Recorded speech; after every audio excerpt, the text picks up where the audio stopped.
It's time for What Drives Reno, presented by the National Automobile Museum in downtown Reno. Here's your host, Phil MacDougall. Welcome, Reno. Wake up, get dressed, and get ready. You're listening to What Drives Reno, presented by the National Automobile Museum. What is this show about? Well, we talk about cars, obviously. Sometimes we talk about things that are happening in the region. A lot of times we spend a lot more time just talking about cars, but today it's going to be a little different. We're going to mix it up a little bit because I want to talk about people that have just made a difference in the community. People are influencers. People that's got some really creative, exciting stories to share. If you know somebody that you want to make sure gets on the radio show, give me a call or go to our Facebook page at What Drives Reno. Let me know. Maybe there's a topic that's important to you, but maybe it's just someone you just want to talk and get some exposure to. So let us know and go to What Drives Reno. I'm excited today because back by popular demand, our very first guest, he did it remotely last time, is Aaron Hagar, and now he's actually in the studio in Reno. Welcome to the show, Aaron. Thank you, Phil. Well, you know, a premiere show was pretty special, and I apologize for not being here for that. But I figured I'll make it up, and I'll be here in person, even though it was a 2-hour drive from Tahoe. What the heck? Yeah, but that road is nice and smooth now, so it was worth it. Well, I appreciate you coming down. For those who don't know, Aaron, helped us out at the museum. I don't even know how to word that because it's much more than helping us out. You become a friend. I really consider you a friend, and I'm privileged to have know you through one of our board members, Katrina. Yeah. She introduced us, and it went from that to a new display at the museum, and you had what? A whole 48 hours you put it together? But I don't even know. Probably I don't not remember. much more than that. And it was one of our most popular exhibits, and even some of the components, your artwork, are still there. Yeah. Thank you. That's just the beginning of many things to come. And the bromance. Apparently, is, clearly. If you could see us, we're getting closer and closer to the microphones and to each other now. Aaron, but you've done so many different things. Very diverse background: art, music, cars, design. When people ask you, how do you describe yourself? When someone says, "What do you do?" I like the word baroque. No, Baroque. Oh, no, Baroque. So, you've done so much. No, tell me, what do you do? How do you describe it? Because every time, real quick, every time I talk to you, I mean this, I learn something new about you. And I'll tell you, the consistent theme is every person that has met you, whether it be at SEMA or here, says the same thing. You're an outstanding person. I really mean that. Very kind. Thank you. Well, it's true. Just live passionately. I think, that's it. It's a creative force that allows you, but it's really the passion that drives you. And I'm just a creative individual. I was raised and allowed free range, in that creativity. And my parents are both very, very highly creative. My whole family, my sisters and my brother, all of us. So, it's just when you live that way, you just find an outlet for it everywhere. I don't live through vices. I live through outlets. I don't drink, smoke, or do drugs or anything. I don't even drink caffeine. So I'm really struggling right now, too. I'm looking at that Dr. Pepper going, woo! Yeah, before we got in the air, I need my energy drink, and you don't have your caffeine there, and I'm... I just sweat for the sake of sweating. But no, it's having all these outlets is great. And life's a curiosity, and I'm curious, and there's always something to explore and something to learn. And nowadays, with social media and with the internet, there's so much available, so much information's available that, it's so hard for me not to spend the whole day on YouTube just researching stuff. My wife goes, get off the couch and do something. I'm like, I'm learning. She's like, you learned enough. Go do something with that knowledge. And it's addictive. It's a fact it's addictive. But when you're creative like you see all these cool things you probably want to do or take it to another level. Yeah, I want to see what everybody else is doing. Same thing. Every day I learn something. 55 years old, and every day I learn something that interests me and that helps me produce. It's just making that time to produce it is finding is more challenging. I don't know about you, but I have all these great ideas, and I typically don't have the money to implement them. Money and time. I have all these, and then the other part is time. Yeah. It just like my wife was telling me that her father used to say, it's like a book in the wind. It just pages are turning quickly, and I look in the mirror and I go, like, who the hell are you? Who's that old man there? That's where shorthand comes in real handy. Yeah. So whether it's shorthand in illustration or drawing or painting or writing, any kind of shorthand gets those ideas out and puts them on paper so that you can come back to them and flesh them out even more. And I find myself doing that kind of frequently, especially in a collaboration of work, because when I get commission work for my paintings, it often includes things that aren't familiar to me. And then I go, ooh, I wanted to do this back then. That might work with this. And all of a sudden, I can infuse infuse it with these old thoughts and ideas and bring those to fruition. So it's a great thing. But having a shorthand in your life is really important these days. Taking notes. Well, it's funny because when I was younger, I took notes because I wanted to remember some like great ideas, like creativity. Yep. Now I take notes because I swear I can't remember. I run to a room and I go, I got to get it. I get to the room, I go, and I guarantee there's people listening right now that can relate to this. You get to the room, you go, what the heck was I doing? You turn around, go back 15 feet, it comes to you. I'm at that stage where I get halfway back the second time and I almost lost it again. So this is a PSA for CRS. Yeah. I remind people the show is presented by the National Automobile Museum located in Reno. So growing up, Aaron, you're the son of people who don't know Sammy Hagar. Music was obviously a big part of your growing your influence. So growing up, people who don't know, you're the son of Sammy Hagar. Music was obviously a big influence with you, but how did that shape your creative journey and the path that you chose? Well, you know what? It's amazing because I have a soundtrack. Yeah? I walk into a store and I have a soundtrack. It's a family soundtrack, but it's my soundtrack. The reality of that is music follows me everywhere, and I follow it. So I have a soundtrack that I put down on my Spotify that whenever I go to work on a car, I listen to a certain assortment of music, But when I paint, having a workflow is really important, and finding that workflow and without interruption is getting harder and harder. So I put together a playlist just for my painting that just gets me immersed, like within minutes instead of hours. Get you in the zone. Yeah, very much so. Gets me in the zone. So music is still a really, really important part because I've always had that soundtrack. To me, everything kind of needs a soundtrack. When I'm shooting video for something I'm doing, I'm thinking of the music at the same time, what the mood, then I'm drawing from different things that I've heard to kind of, and that kind of depicts how I'm going to film it too, because I've already got the music in mind. Music's really important in our family, and I think it plays a huge role, literally minute to minute, day to day. I mean, I was just thinking as you were saying that. I mean, literally, when you walk into a store or something, you literally hear a family member. That'd be like me walking into Walmart and hearing Sherry belting out a song. And, that's just Sherry. No, that's very much so. Every day. You turn the radio, there's Dad, or there's the family. And I guarantee you, if I'm not mistaken, every song has probably a different memory to you as well. So not only a creative moment, but it takes you back in time. Like, I'm going to take this to the car world again, is that people come into the museum and they see a car and it takes them back to a memory. Absolutely. I'm assuming songs, music does that to you. Yeah, so it's a smell, big part of your sound, life. and any of the senses or triggers to memories. I mean, come on, what a great life. How can you have a bad day when everywhere you go, your family is present, whether it's in a product, whether it's in music, whether it's in conversation, whether it's in someone wearing a Cabo Wabo shirt. I mean, no matter where we go, almost in the world, we have a presence, because of Dad's time and efforts and talents.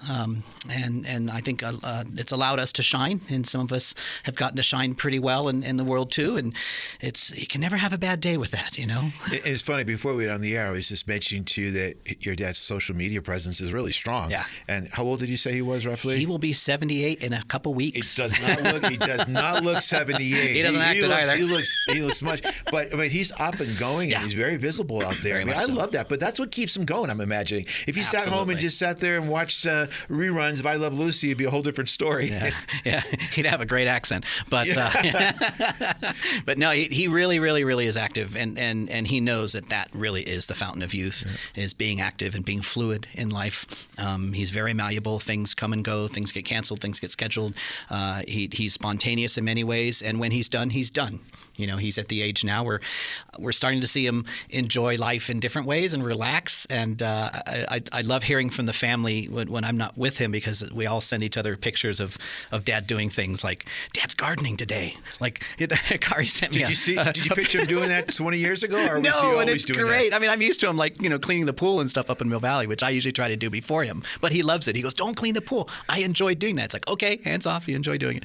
But Kari his wife sent me a picture of him dragging a huge palm across the yard, because he was pulling down some of the dead palm leaves or fronds, and this thing's like 9 feet long, and he's dragging it behind him with no shirt on, with his shorts, because he's living in Hawaii right now.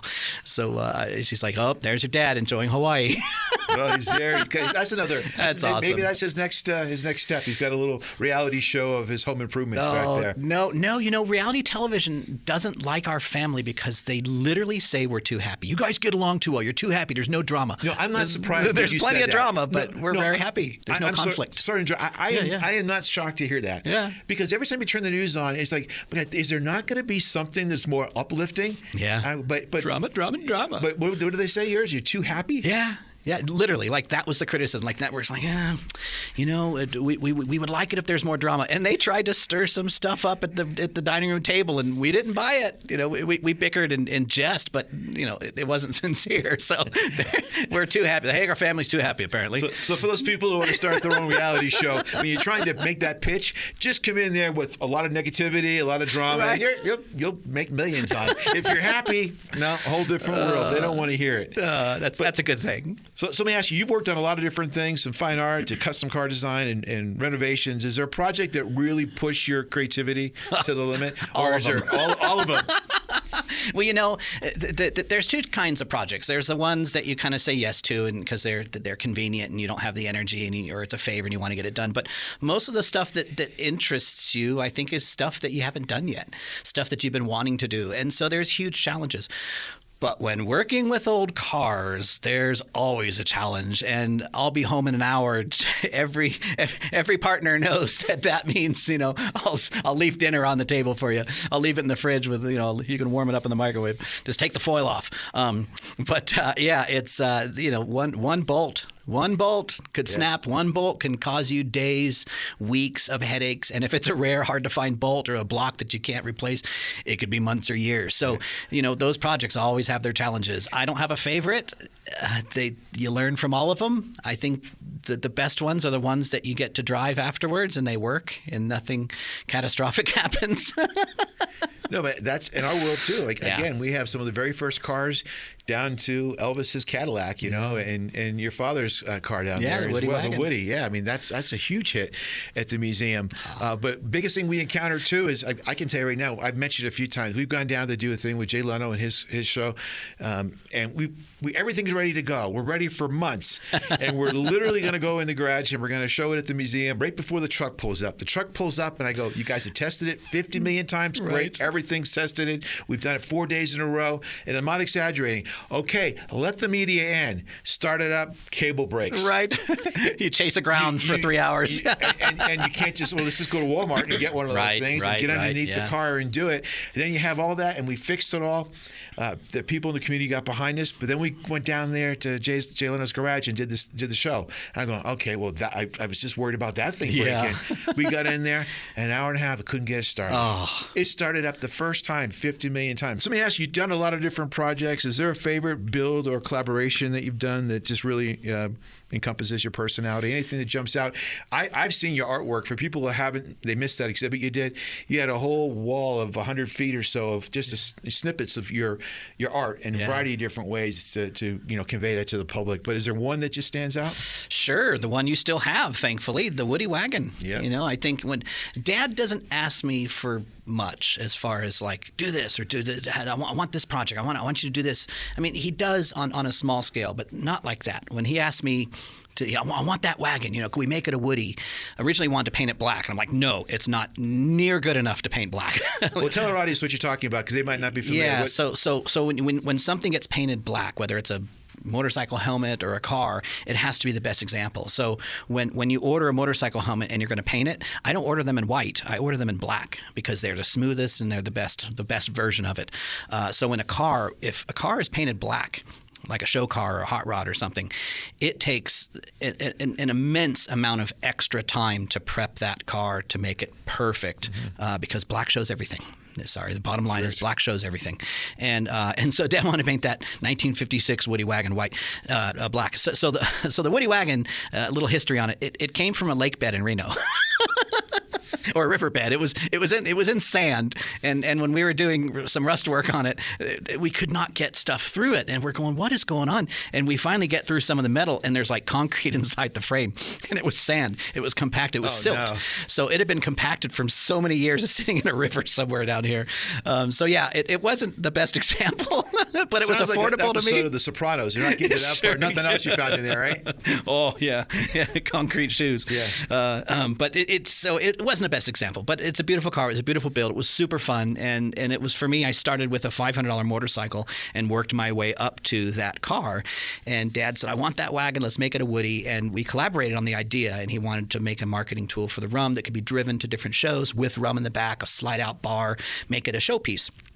So that's what I did, and it was really hard because I don't work with wood normally, and it was antique teak, and teak is very oily, and I was allergic to it. So that makes it a little tough. Yeah, and I had a month, so I had to hand carve all the woody part of that car by hand, and so we built a theme around it and a story, like a backstory, like what if this guy, he lived on the beach, and this was his grandpa's car, and he just drove it across the country, and to beach to beach to beach, and just had it shipped to Hawaii and had it shipped to Guam or wherever, And so it kind of adopts all these different cultures and all these different things. I want this craftsmanship all over the vehicle, but not in a really high-end way. I want it in a really like a pocket knife kind of way, and that's exactly what I did. I whittled some of it with a pocket knife. I whittled it with grinding tools, rough, and left it all in patina on a satin-finished yellow Woody wagon, and that is now in a museum, thanks to you. So that's my favorite project. The National Automobile Museum. and actually, I'm going to put some pictures of it on our Facebook page of What Drives Reno for those of you who have not been to the museum. But I encourage you to come down because we have 240 other automobiles as well. But yours is absolutely a showstopper. It's yellow. It's yellow. You can't miss it. The pie wagon, Let me ask you a question. Our show is called What Drives Reno, and I mentioned at the beginning it's about cars. It's about a lot of cool things. Actually, what we're going to do is we're going to take a quick break. I'm going to let you ponder this question. I'm long-winded? No. I want to ask you, though, what personally drives you in your life? If you had to describe it, what would be that message you want to convey to people? What personally drives you? And the anticipation is going to build up here as we take a quick commercial break. We'll be back with more What Drives Reno on 1060 AM KFOY, Radio for America. I'm having my birthday at the National Automobile Museum. They have this cool birthday zone with Mater and Lightning McQueen. And their brand new Children's Activity Center has fun games like Junior Engineering Studio, Lego Building, an interactive car wash, and a lot more too. They even have a theater where we can watch a movie or play Mario Kart. I even get my own birthday t-shirt. Book your child's ultimate birthday party today at the National Automobile Museum. Visit automuseum.org/events.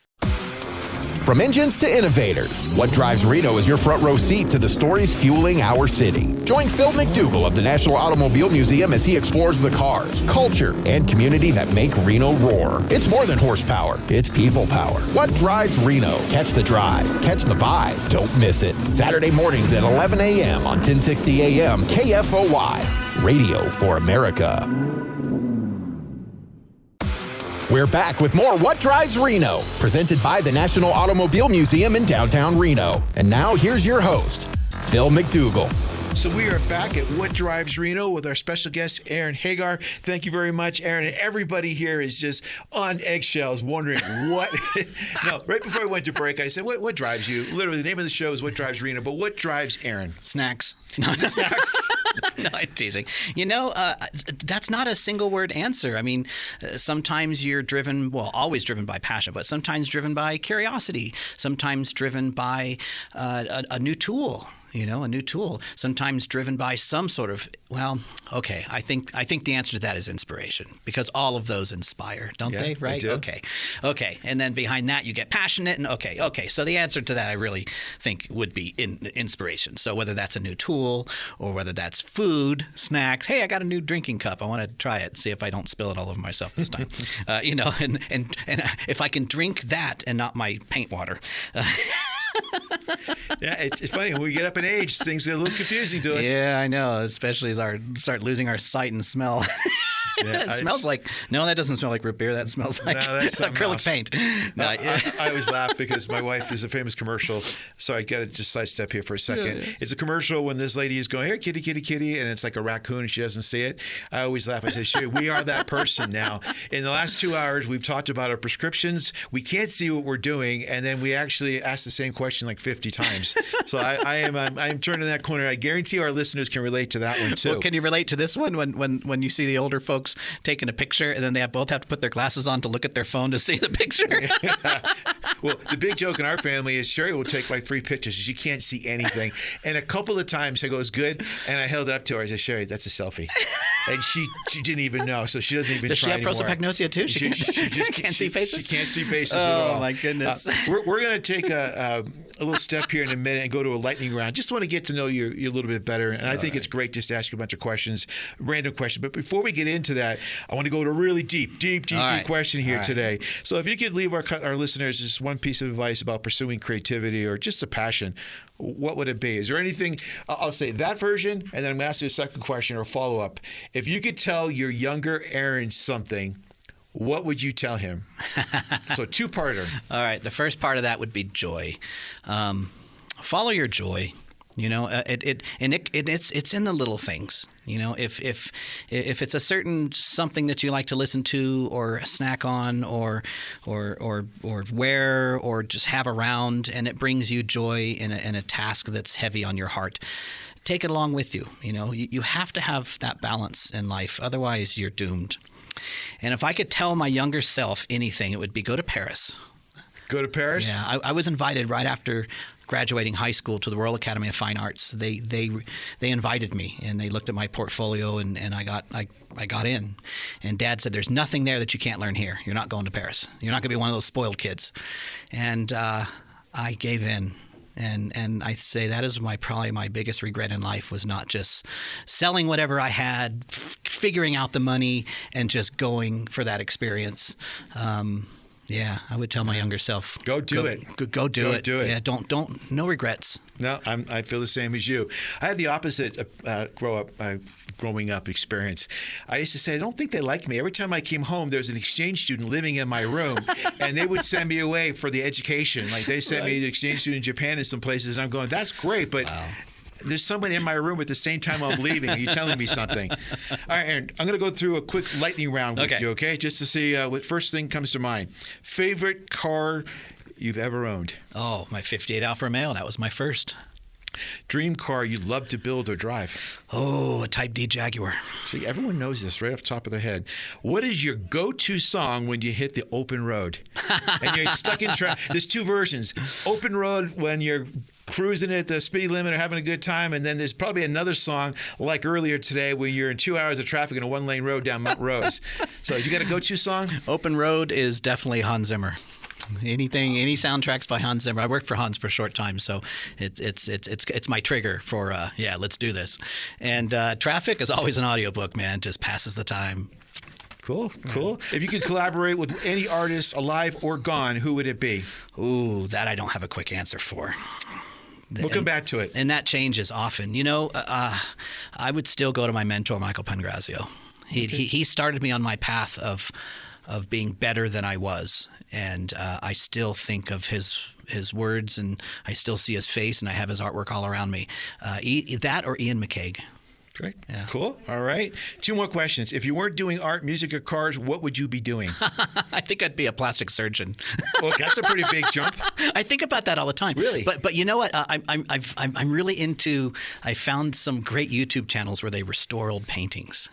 But that still requires you to be an artist. That's an artist. But honestly, I think of plastic surgery a lot because it has a lot of the same criteria as my life as an artist. Creative problem solving, mastering technique, caring a lot about what you're doing and who you're doing it for.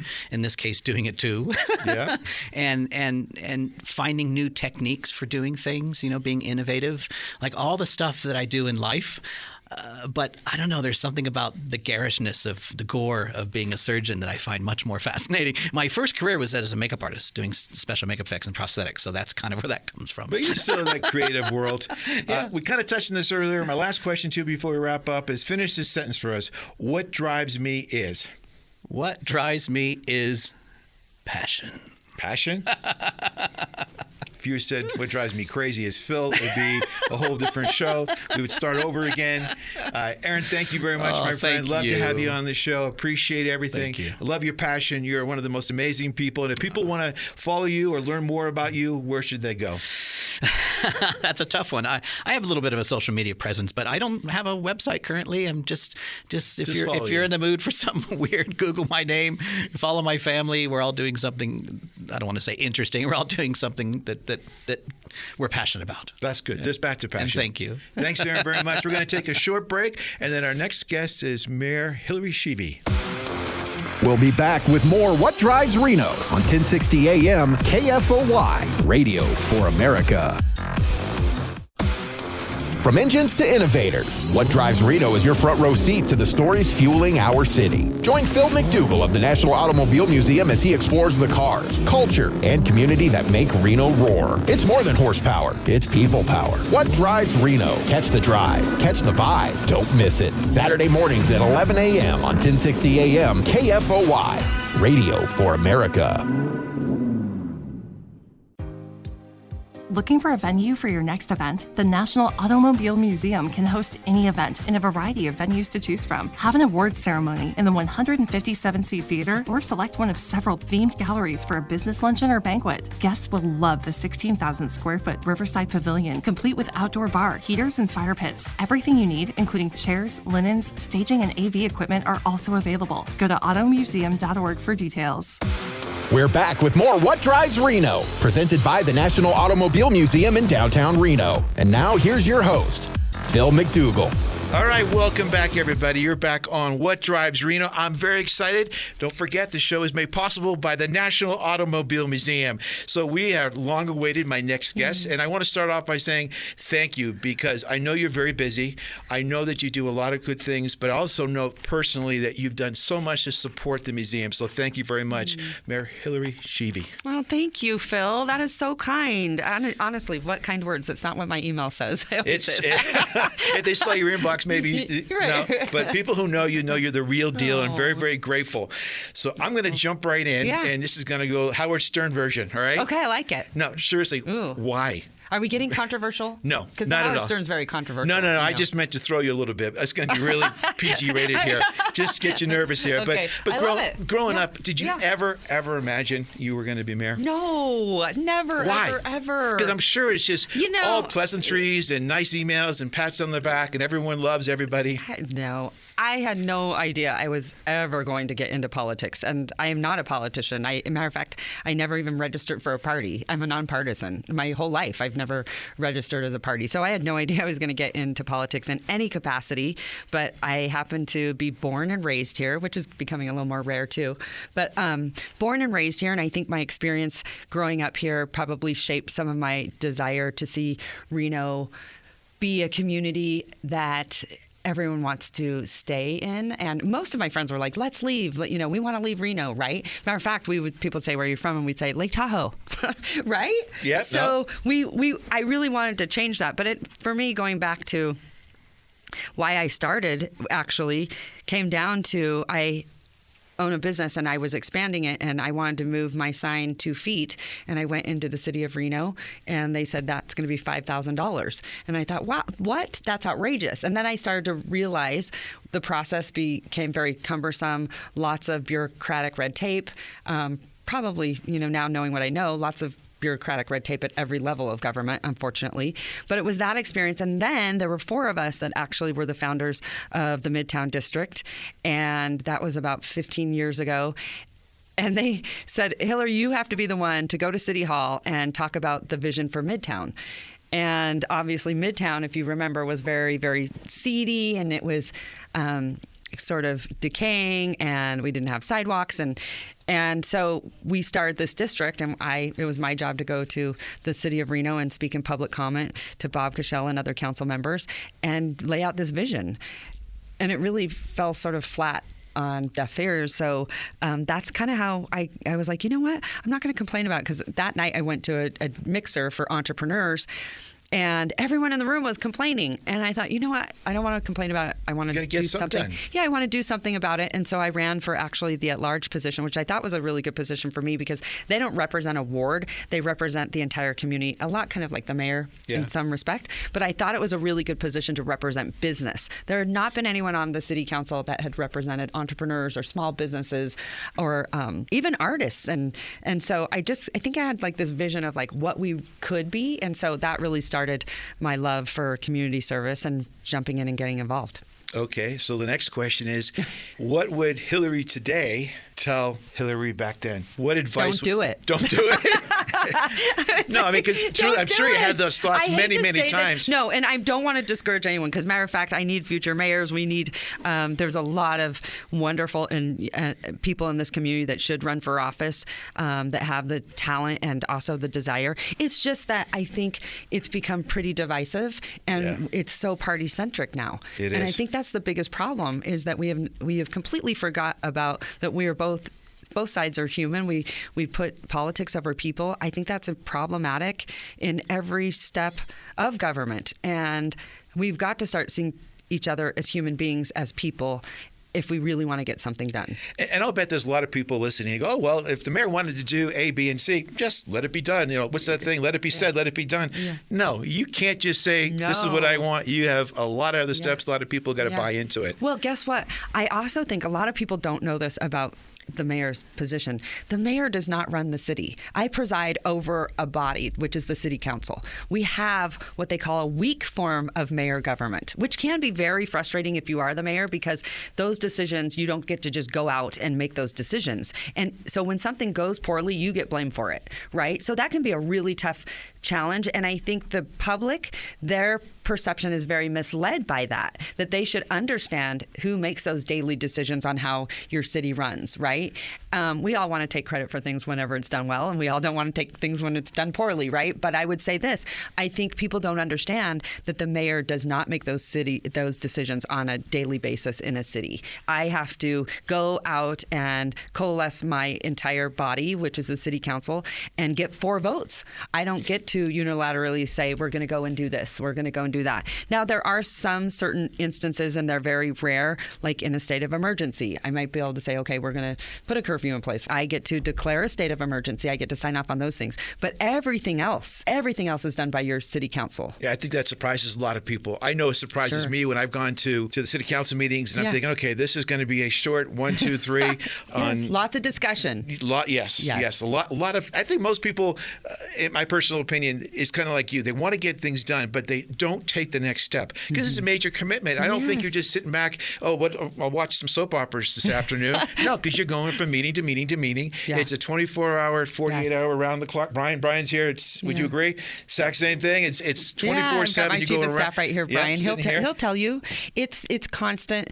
I think for me though, you have to be the type of person that kind of thrives off of a little bit of anxiety, because you're going, and then at a moment's notice, everything can change. Something can happen in your city that is completely even devastating, or it just can throw you off in any particular way. And so you have to be able to adapt really quickly. You got to pivot. And to me, the biggest thing, one of my mentors said, and when I was younger, boy, I had a hard time with this. He goes, Phil, you just got to listen. You got to put yourself in their shoes, because especially nowadays, such a good lesson. They're so divisive. There's not a middle ground, unfortunately, like there used to be. I think maybe 90% of America, in my personal opinion, is more in the middle. But, both sides are very vocal right now. My whole thing is, if you're not a good listener, you're never going to get anywhere. If you're going to just dig in, it's just not going to work. If you're going to point fingers for your opinion is no more valuable than mine. I just grew up differently. It's just a different opinion. But now I just want people to make a change. I always tell people, if you're mad about the road or the traffic or whatever, I said, when's the last time you went to a meeting? When's the last time you wrote a letter to give some ideas or suggestions, inciting things? Well, I love that you say that, because the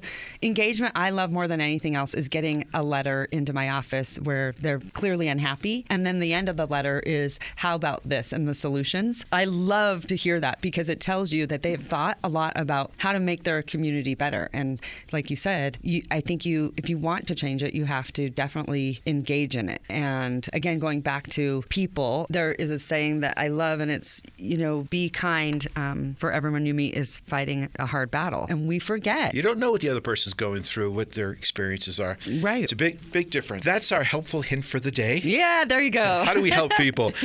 One question. So the city, obviously, Reno has just had significant growth. Is there one particular thing that you're just so excited about, in the future for Reno that maybe the average listener just doesn't know? Well, there are a lot of things. Well, there are, because I think we forget. I forget, right? I've got this crazy competition with myself that it's never enough.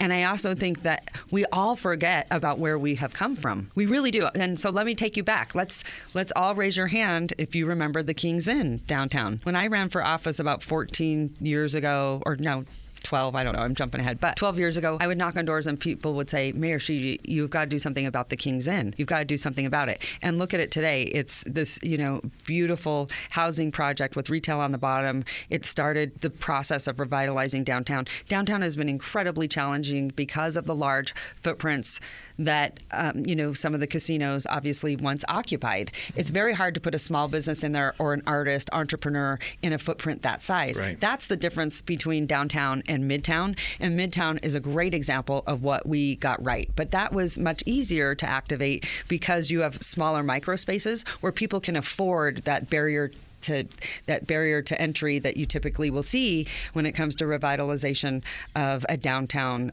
core. But I wanted to point out the King's Inn because so many people forgot about the decades that stayed there dilapidated and became the biggest eyesore in the city of Reno.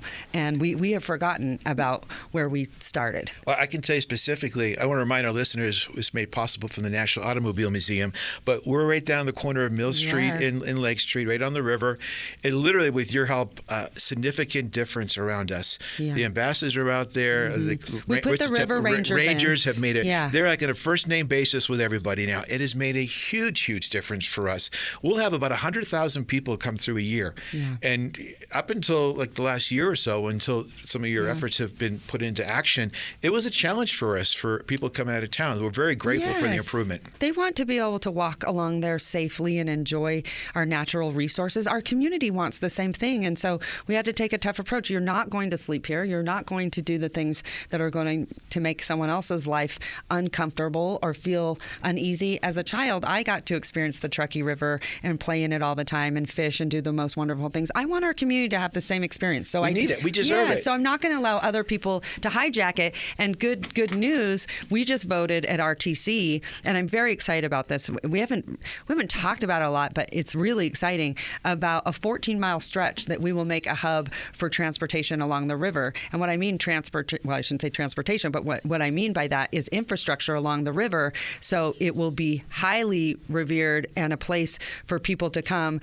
to ride their bikes and to run and to walk alongside of it. But it will be a major hub for a transportation mechanism. So there are a lot of people, 14 miles, you could ride to work. So it will finally happen, which I have felt for so long was so needed because it's such an incredible place to recreate, but to get outside and enjoy nature. That's going to be a big deal to have something like that. That's exciting to hear because we got the river. A lot of cities in this around here, they would love to have what we have. We just got to take advantage of it. So that's huge what you're talking about.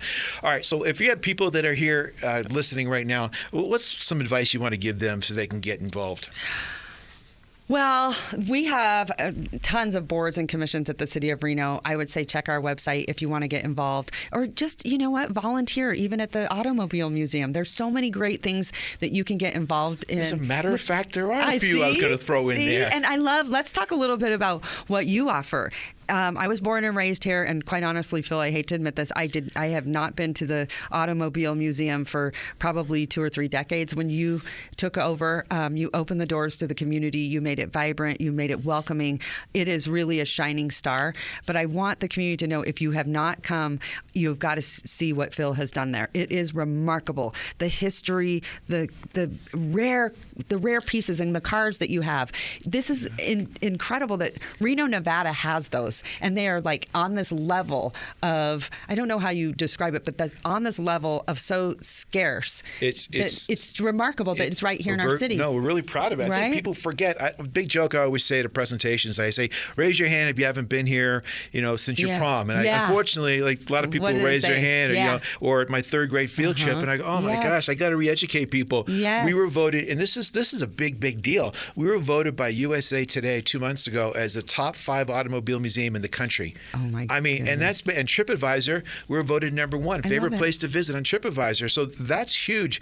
But I'm not going to say, I understand it. For locals, I got to keep them engaged. So even on top of that, I said to people, what do we stink at? What do we suck at? What's your impression? And we went through everything from basics, from the audio visual to everything else. And they basically said to me, Phil, it was too static. So we have now, with the support, this wouldn't happen without the board. Well, every 90 days, have a new exhibit. But I was going to say, I think people are like, oh, I'm not into cars. But what you've done, So Phil, different. if you have diversified so much in there that people are just like blown away whenever they see what you've done. And you've also invested a lot in our children.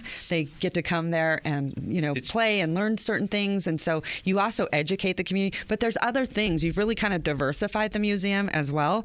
And the stories that people will tell you when you're there, my favorite, and I don't know, I'm obviously not a sophisticated car enthusiast, but my favorite piece, I didn't see it last time I went there, so you better have it out. Or maybe you're taking it for a joyride. But my favorite piece is the Jeep. It's probably like, what, a 1970s Jeep? The Girari?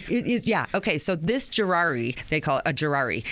The stories I got to hear was, so it's this 1970s Jeep, super cool, but inside it has the engine of a Ferrari. They call it the Girari. Yeah. This is so cool because the stories I got to hear was about, I think it was Bill Hara. People would see him just zip, doodling all over town, just, going at speeds of, crazy magnitude. And everyone would know that's, Bill Hara. But there were a lot of people who couldn't figure out why could this Jeep go so fast? He put a Ferrari engine in it. Brilliant, right? But those are the kinds of stories you hear. And it just makes you feel so connected to the community, but to hear those fun stories, and not to mention you bring in a magnitude of Hollywood. You bring a lot of hello Hollywood, hello type of so let's talk about that. I think you brought in the Barbie car. We have you the brought Barbie in Jurassic car, Park. Jurassic Park, Ghostbusters. Ghostbusters. With Elvis's car there. Herbie the Love Bug. Yeah. You also do comedy. We do comedy. Not me. Adam. Well, yes, you do. Well, no, Phil is very funny, and he actually can do comedy. He's very, very good. But you brought in Adam Carolla. Adam Carolla has been there. Jeremy Renner was there for our speaker series. And that's what I want to convey to people. I literally want to say to them, I've said to them many times, if you don't like, maybe you don't like cars, maybe you just, right. But we have cars, 240. Maybe you like to have, you like Hollywood things. We got the Hollywood. Maybe you just like sports cars. We have Formula One. Maybe you don't like sports cars, but you like NASCARs. We got NASCARs. Right now, we have 110 years of the Harley Davidson's history right there for 60 days. Love it. Then we'll bring in Burning Man. Then we'll bring in Transformers from Sony, or I forget what studio is doing that with us. And then this year we're bringing in celebrating Route 66 with the Cars people. So if you haven't been to the museum, there's something all the time, and it's a great place for people to come back, nonprofits specifically that don't have a big budget, that want to work with us and say, I can't afford these big places in town. I want to do something with you. Will you do a revenue share? Absolutely. Yeah, it has been it really has become the crown jewel of downtown on so many levels because you've activated it. Not to mention you revitalized the space outside where you'd have music and people concerts, can have cocktails right outside 40-foot bar. of their, right outside on the Truckee River. Yeah, it's you have beautiful. done a remarkable job. So if I appreciate you that. live in this community, you have not been to the Automobile Museum, you are missing out. It is phenomenal. But also, again, you've brought the community together to raise money for very important causes and for things that are so needed. And you guys, I don't know if you share the calendar to those events, but that's another great thing. If you want to give back to the community, attend one of the nonprofit events. We have them all the time. We've had the Parkinson's Foundation. We just did something the other day from the Pet Network. There's cancer survivors. Yesterday, you were just at the museum celebrating. Tell us what people the were. Centurions. That was Those are cool. people in our community that are celebrating over 100 years, and it was so special. I was one of the best things that I've ever been able to take part in, and Their you made stories them are feel great. so, They so were great. Phil was great. He played Frank Sinatra, and we did a little dancing. But I gave them all keys to the city, which was super fun, very relevant. Obviously, we're at the Automobile Museum, but I encourage them to all go fast and take chances, and don't worry, I will get you out of jail if they get arrested. They were funny because a couple came up to me and says, "Okay, truthfully, which one of these is going to start a car? That's what I want right now." They all wanted to start a car. They want to start a car. And we had a 1925 car that we brought in for them to sit in. Yeah. And again, just brings back memories. So if you don't have to love cars, maybe you just love history. There's all kinds of things. The first electric car, we have like Elvis's car, and you just told the story about the Girari, Bill Hara. That was so famous, that car, that Jay Leno asked us to bring it down, and we did a show with him a few months ago in Jay Leno's garage. And I told this before, but he had me scared to death. He was in San Fernando Valley going 120 miles an hour in that car, and everyone who knows me knows I was genuinely scared by my face when he was doing that. He's just talking. I'm going, now he's had like 3 or 4 mishaps the last 4 months. Right. Here. I don't want to be number You're 5. Like, Jay, okay, we can. I don't want to be number 5. Yeah, we can no, cool it's it. fine. We can get up to 120 on San Fernando Boulevard. And the funny part was, right when it was all over, we go to pull in, and we got pulled over by the police.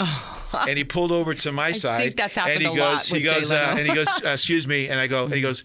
He leans over. Oh, Jay, is that you? Oh, okay. Have a good day, guys. We just went Well, I 120 think miles because an hour. he's probably done Been it so there. many times. Been They're there, used to, done that. it's just Jay. No, it was it's just good. Jay. But that's so great because I know that you guys have built a great relationship, and He's he been loves the great. museum, and we've had a lot of support. But that is solely because you have been so good to work with and open the doors to the community, which we haven't seen in so long, and you've made it happen. I just want to remind people, and you've done this, and that's the truth. You've helped create the awareness and remind people that we're here. I want people who are listening to know that if you have a small event, a big event, a birthday parties, we have birthday parties every weekend now. We have a 3,000 square foot children's activity center that's state of the art. Some of the museums, down some of the biggest museums don't have anything close to what our board. And our board is the one that I get to take the credit.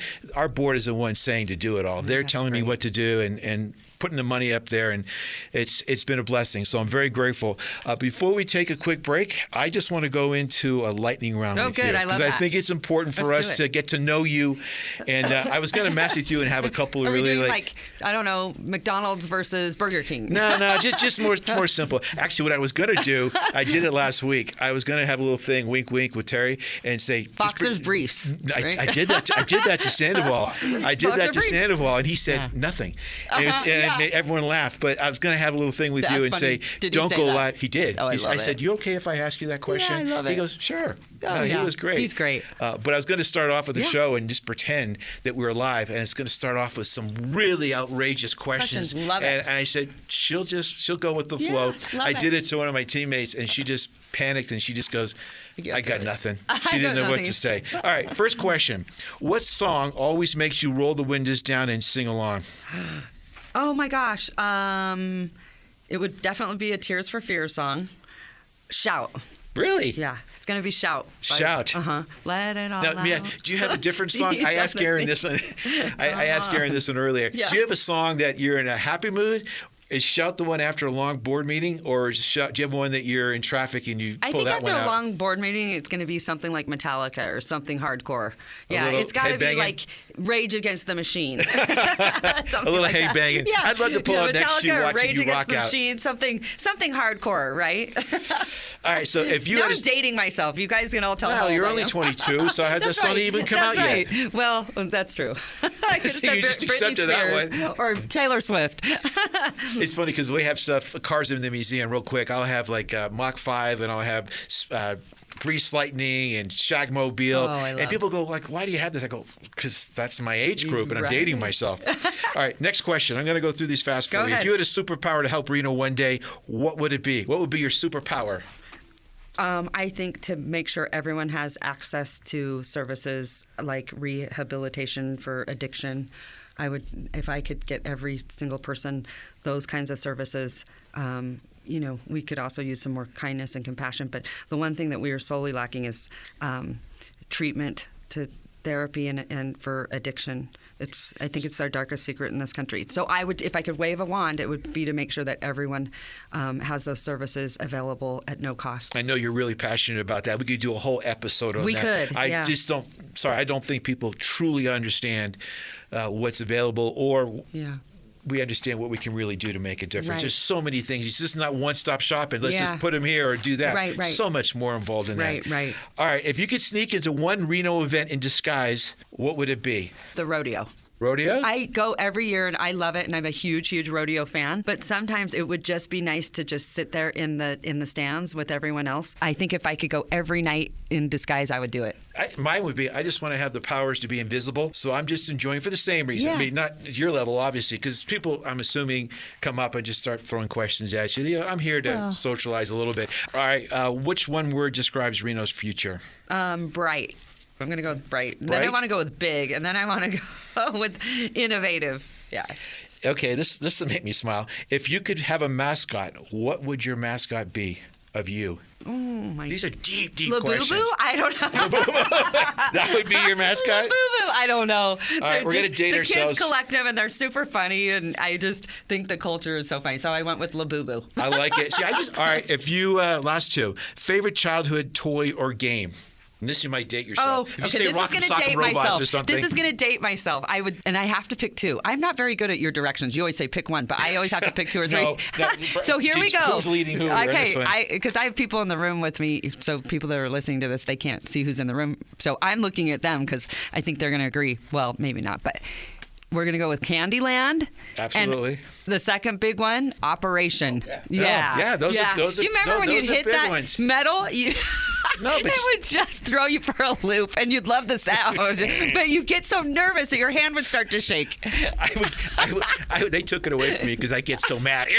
No, and it would no matter. I knew it was going to happen. Competitive. I'm extremely competitive, but I knew it was going to happen every single time. But I always had the same reaction, like I'm shocked. But that's what I'm saying. Why am I so shocked? You knew it was going to happen. You knew it was going to happen, but it still like made you jump out of your seat. We should build a large one in downtown Reno, a life-size Operation game. No, really, and then put a live cam there. It's kind of a cool idea, right? Put a live cam there and just watch it. It'd be hilarious. It'd be hilarious. What was it? They would give you this shock. We're just going to watch people get shock feel. Is that what we're doing? Well, do me a favor. If I win the lottery, then I'll invest in that because I won't care what anybody says. I bet we could have someone from Burning Man make it for us. They could do it. They can make it for us. The generator could do it. Okay, all what right, else? Last two before we wrap up. If who would play you in a movie about your life? Oh, Didn't anticipate these kind of questions. I don't know. Jennifer Lawrence. No. I'm going to go with a comedian. Oh. Let's go with a comedian. I'm trying to think. I don't know a lot of their names, but I do love comedy. It's one of the things that really does help me kind of, I think, check in with my mental health. Honestly, anyone that's struggling, go home and put on your favorite comedian, have a good laugh. Who is that? Catherine Blanford. Okay, I don't know. She's funny, but I would say no, it'd be more like a comedian instead of an actress. Because it's got to be about the laughter. You just want to have fun because we need it. I think, there's a very serious side to me, but there's also a side that I think people don't see you as a person. They see you as a politician. That's really, really hard because I never got into this for politics. And so I just want to stay as humble, as grateful. I've been given an opportunity that I never thought possible, and I just want to stay very connected with the people that help get me there. We lose that all too often. So. I am so, I don't know if it's a Bostonian thing because I'm from Boston. I've been out here more than I've been back there now.